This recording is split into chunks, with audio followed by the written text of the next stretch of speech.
ಮುಂಬರುವ T20 ವಿಶ್ವಕಪ್ನಲ್ಲಿ Canada ತಂಡವನ್ನು ಪ್ರತಿನಿಧಿಸುತ್ತಿರುವ ಶ್ರೇಯಸ್ ಮೊವ್ವ ದಾವಣಗೆರೆ ಕ್ರಿಕೆಟ್ ಅಕಾಡೆಮಿಯಲ್ಲಿ ತರಬೇತಿ ಪಡೆದವರಾಗಿದ್ದಾರೆ. ಮೂಲತಃ ದಾವಣಗೆರೆಯವರಾದ ಇವರು ಇದೇ ಮೊದಲ ಬಾರಿಗೆ ಅಂತಾರಾಷ್ಟ್ರೀಯ ಕ್ರಿಕೆಟ್ ಆಡುತ್ತಿದ್ದಾರೆ. ಇದು ದಾವಣಗೆರೆ ಮಟ್ಟಿಗೆ ಹೆಮ್ಮೆಯ ವಿಷಯ. ಈ ಹಿಂದೆ ವಿನಯ್ ಕುಮಾರ್ ದಾವಣಗೆರೆ ಕ್ರಿಕೆಟ್ ಅಕಾಡೆಮಿಯಿಂದ ತರಬೇತಿ ಪಡೆದು ಭಾರತ ತಂಡವನ್ನು ಪ್ರತಿನಿಧಿಸಿದರು. ಇದೀಗ ಮೊವ್ವ ಕೆನಡಾ ತಂಡವನ್ನು ಪ್ರತಿನಿಧಿಸುತ್ತಿರುವುದಕ್ಕೆ ಅಕಾಡೆಮಿಯ ಸದಸ್ಯರು ಸಂತಸ ವ್ಯಕ್ತಪಡಿಸಿದ್ದಾರೆ.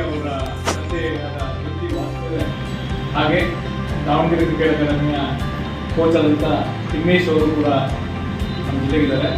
ನನ್ನ ಹೆಸರು ಗೋಪಾಲ್ ಕೃಷ್ಣ ಅಂತ, ದಾವಣಗೆರೆ ಕ್ರಿಕೆಟ್ ಅಕಾಡೆಮಿಯ ಕೋಚು. BCCIಯಿಂದ ಲೆವೆಲ್ಗೆ ಮತ್ತು ಸ್ಪೋರ್ಟ್ಸ್ ಅಥಾರಿಟಿ ಆಫ್ ಇಂಡಿಯಾಯಿಂದ NIS ಪದವಿ ಪಡೆದಿದ್ದೀನಿ. ನಾನು ಪ್ರಸ್ತುತ JJ ಮೆಡಿಕಲ್ ಕಾಲೇಜಲ್ಲಿ ಫಿಸಿಕಲ್ ಎಜುಕೇಷನ್ ಡೈರೆಕ್ಟರ್ ವರ್ಕ್ ಮಾಡ್ತಾ ಇದ್ದೀನಿ. ಶ್ರೇಯಸ್ ಮೊವ್ವ 2006ರಲ್ಲಿ ನಮ್ಮ ಆಗಿನ ಕ್ರೀಡಾ ಪ್ರಾಧಿಕಾರದ ಕೋಚ್ ಆದ PV ನಾಗರಾಜ್ ಅವರ ಅಂಡರಲ್ಲಿ ಕೋಚಿಂಗ್ ಸ್ಟಾರ್ಟ್ ಮಾಡೋದು.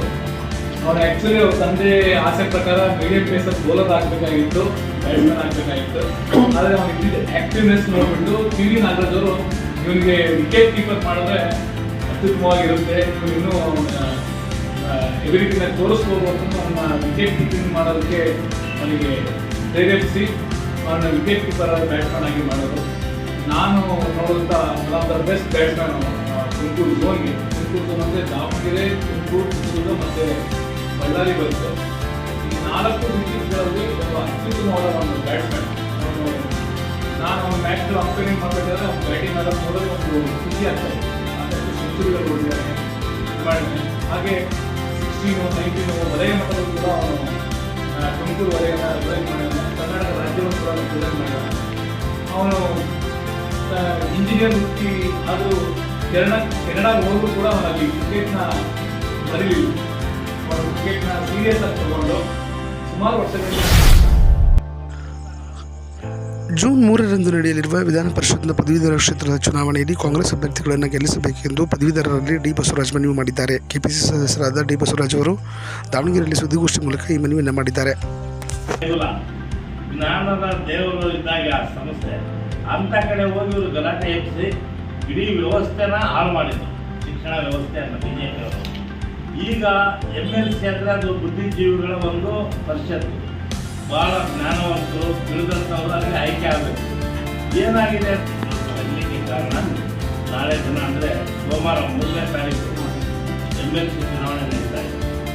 ಈ MLC ಚುನಾವಣೆಯಲ್ಲಿ 10ನೇ ಶಿಕ್ಷಕರ ಕ್ಷೇತ್ರದಿಂದ ನಮ್ಮ ಕಾಂಗ್ರೆಸ್ ಪಕ್ಷದ ಅಭ್ಯರ್ಥಿಗಳಾಗಿ DK ಶ್ರೀನಿವಾಸ್ ನಿಂತಿದ್ದಾರೆ. ಅದೇ ರೀತಿಯಾಗಿ ಹೊನ್ನಳ್ಳಿ, ಯನಗಿರಿ ಸೈಡು ನೈಋತ್ಯ ಪದವೀಧರ ಕ್ಷೇತ್ರದಲ್ಲಿ ಅಭ್ಯರ್ಥಿಯಾಗಿ ಆಯ್ಕೆ ಮಂಜುನಾಥ್. ನಮ್ಮ ಜಿಲ್ಲೆಗೆ ಸಂಬಂಧಪಟ್ಟಂತೆ ಹರಪನಹಳ್ಳಿಯಲ್ಲಿ ಈಶಾನ್ಯ ಪದವೀಧರ ಕ್ಷೇತ್ರ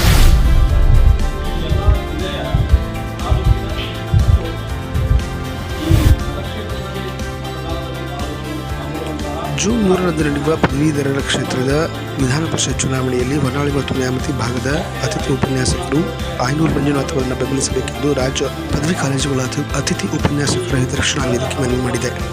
ದಾವಣಗೆರೆಯಲ್ಲಿ ಸುದ್ದಿಗೋಷ್ಠಿ ನಡೆಸಿ ಈ ಮನವಿಯನ್ನು ಮಾಡಿದೆ.